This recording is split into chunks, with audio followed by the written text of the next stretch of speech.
안녕하세요. 아침이 바뀌면 인생이 바뀐다라는 믿음을 주는 남자 아일람 장하식입니다. 오늘 여러분에게 추천 공유하는 내용의 책은 진정한 커리어 패스 또는 인생 미션이라는 카테고리, 결국 해내는 사람들이 원칙이라는 책으로 자신감을 가지고 도전하는 희망찬 아침을 열겠습니다. 사람들이 목표 목록에서 최우선 순위를 점하는 것은 주로 직업에 대한 것이다. 경제 활동 인구로 보내는 세월은 어떻게 보내야 할까? 이것이 우리 최대의 관심사다. 하지만 조사 결과 10명 중 8명 이상이 자신이 밥벌이로 하는 일을 좋아하지 않았다. 다시 말해 일에 의욕이 없고 동기를 찾지 못하며 노력을 더 기울일 마음도 없다. 즉 진심으로 불행하고 전적으로 비생산적이다. 많은 이들이 먹고 살기 바빠서 정말로 하고 싶은 것을 생각할 겨를도 실천할 여유도 없다고 말한다.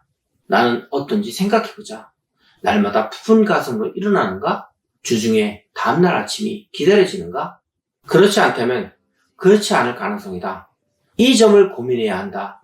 나는 지금의 일 말고 어떤 일을 직업으로 삼아야 할까? 인생 비전을 찾는 방법이 있다. 이렇게 자문해보자. 과거에 내가 열정한 일이 있었나? 기회가 되면 보수 없이도 하고 싶은 일이 있었나? 있었다면 무엇이었나? 과거를 돌아보자.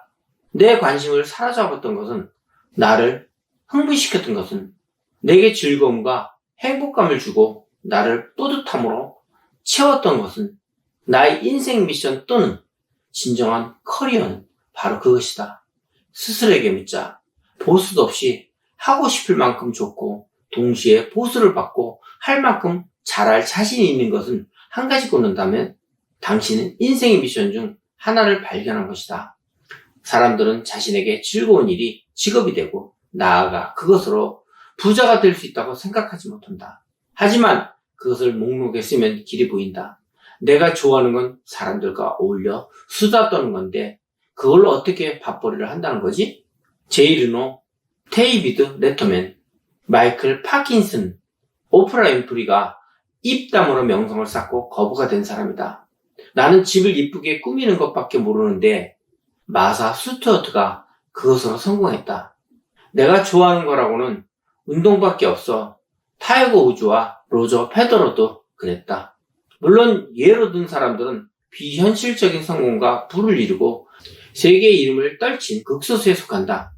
하지만 이들도 출발선에서는 이름 없는 사람들이었다. 돈을 따르지 않아도 하고 싶을 만큼 좋아하는 일을 직업으로 밀고 나간 사람들이었다. 유명하지 않아도 같은 방법으로 직업적 성공을 거둔 사람들이 수없이 많다. 기억하자. 분야와 직종을 막론하고 모든 전문가들 역시 한때는 초보자였다. 진심으로 즐기는 일을 찾아라. 그러면 단 하루도 일하지 않고 살 수 있다. 사람마다 즐겨하는 것이 다르다. 맛집 찾아다니기, 책과 잡지 탐독, 파티와 클럽 섭렵, 영화 관람, 음악 연주나 음악 감상, 사교와 인맥 쌓기, 앱 서핑, 스포츠, 쇼핑. 정확히 이런 것들을 하며 돈을 버는 사람들이 있을까? 있기만 한가? 부지기수다. 외식을 즐기고 음식을 탐하는 것은 결코 나쁜 일이 아니다. 다만 이왕 욕망하는 김에 레스토랑 창업, 음식점 탐방, 웹사이트나 블로그 개설, 요리 잡지 창간, 요리사 되기 등의 목표를 정하는 건 어떨까?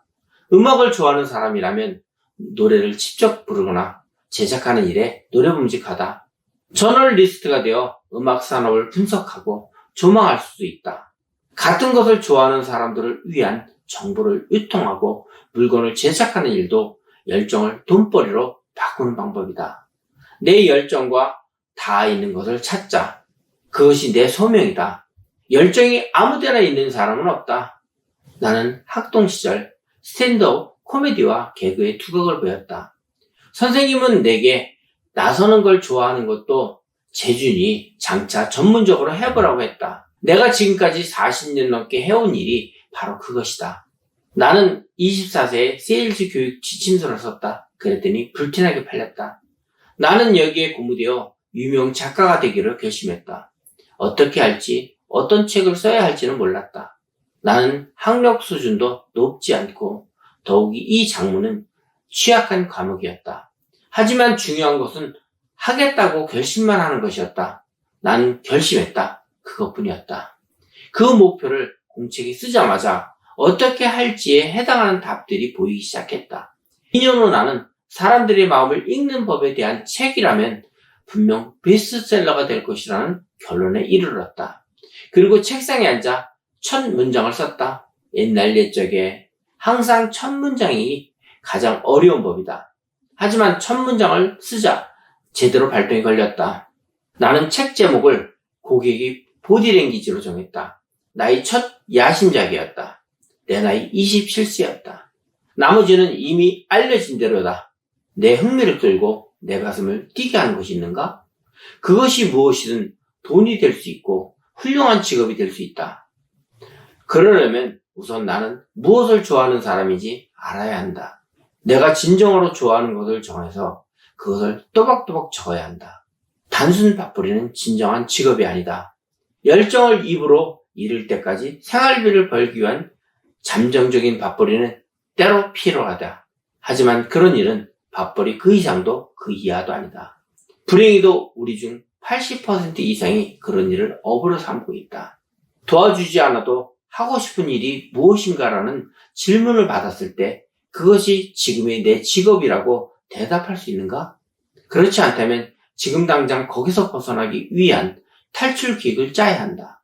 그런 일을 해야 아침마다 벅찬 가슴으로 일어날 수 있다. 성취감이 있는 삶을 살려면 그런 일을 하며 살아야 한다. 순전히 돈을 벌기 위한 창업이나 커리어 선택은 시간의 시험을 견디지 못한다. 적성에 맞지 않는 일은 냉소적이고 불행한 사람을 만든다. 가슴에서 이것이야말로 내 일이라는 울림이 있는 일을 하면 결국 돈도 따르게 된다. 결국 해내는 사람들이 원칙 중에서 내가 집필한 책, 운이 있는 사람은 세상을 탓하지 않는다라는 책 속에 이런 내용이 서술되어 있습니다. 내가 받은 월급의 4배를 일을 해야 회사에서 나를 자르지 않는다라는 각오로 일을 하였습니다. 그런 각오로 일을 하였더니 회사는 나에게 월급을 수시로 올려주었고 나는 월급이 오를 때마다 오른 월급의 4배를 해야 된다는 스트레스를 받았지만 회사에서는 인정을 받았습니다. 여러분도 저와 같은 마음일 것이라고 저는 믿고 있으며 결국 여러분도 뜻하는 대로 해내는 사람으로 인정받는 분이라고 믿겠습니다. 감사합니다.